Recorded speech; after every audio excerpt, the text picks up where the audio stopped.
binaba nga ako sa gitna. Eh pagbaba ko, may papadaan tricycle. Nabundol ako ng tricycle, talaga natumba akong gano'n sa simento, natumba ako sa kalsada. Bumaba yung driver, sabi, ay sorry, nasaktan ka. Hindi nag-enjoy, isa pa, dito pa, isa pa dito, sige na. Nabundol mo ako, congratulations!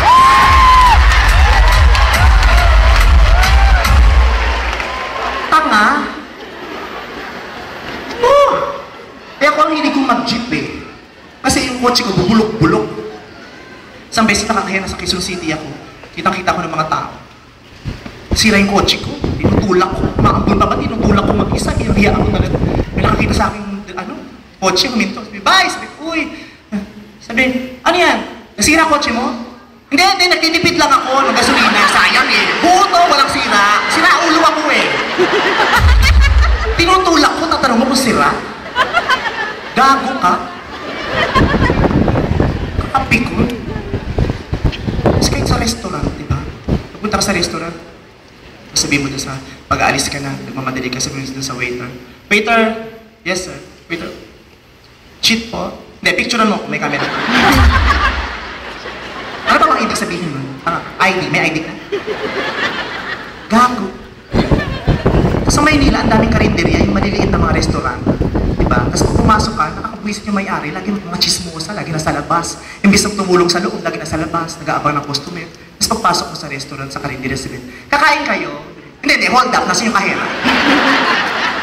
Sira ulo ka, magbubukas ka ng restaurant, tapos yung kakain, pagdududahan mo kung kakain. Siyempre kakain, tanga ka. Kakain kayo? Hindi, tatain, lagay mo sa plato, yun ang serve mo.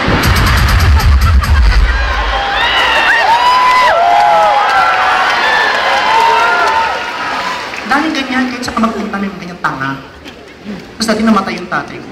Eh syempre, di ba, kahit hindi ka close sa tatay mo yung talagang hahagulgul ka sa sama ng loob kasi wala na siya. Nandiyan sa kabaong yung tatay ko, iyak ko na iyak. Kasi best friend ko, may sabi. Sabi niya, uy, okay ka lang. Sabi ko, ikaw, patayin ko tatay mo, okay ka. Tarantado ka, tatay ko nasa kabaong, tatanong ako kung okay lang ako, umiiyak ako, uy, okay ka lang? Oo, okay ako pumatay eh, success! Tapos ang tatay mo, isunod natin para okay ka rin! Sabi nga niya, Nili, gusto ko, happy ka! Di ba nakakabwisit? Kasi punta ko ng SM, susukat ako sa fitting room, yung sikip ay pumasok, sabi ko sa sales lady, Miss, bakit po? May size pa ba kayo? Para sa inyo po? Hindi, para sa iyo, isa-shopping kita. Anong size mo? Halika, ilibre kita. Sumamod ako eh. Nakakapikot. Diba? Kaya minsan ayok na lumabas. Nakapikot. Parang yung tatay ko, nahuli ko, nakagown. Bakla ka? Hindi, adik, nagtitrip. Hindi, bakla. Tanga ka? Maintindihan.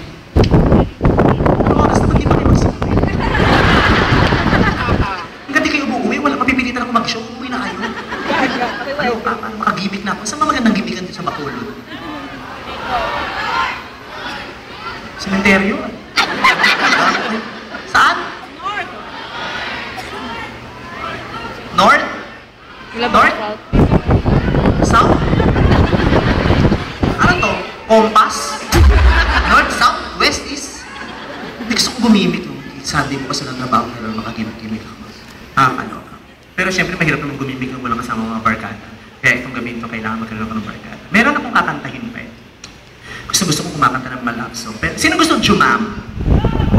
Halika dali, mag-jamming portion tayo para masaya. Para meron tayong, di ba? Meron chikahan, may interaction. Pero ayoko na lalaki. Kasi kumuha na ako ng lalaki kanina. Baka sabihin nyo naman masyado akong malisyoso, masyado akong sexist, puro lalaki lang yung entertain ko. Girls naman, para mga sisters ang labanan natin. Kakanta ko ng medley ng MYMP. Halika, para napakadaling kantahin niyang kantang yan. Sino gustong jumam? Sino? Yung alam ng MYMP Halika po, tulungan niyo ako kumuha. Para masaya. Pawis na ako. Meron dyan. Halika ate, go!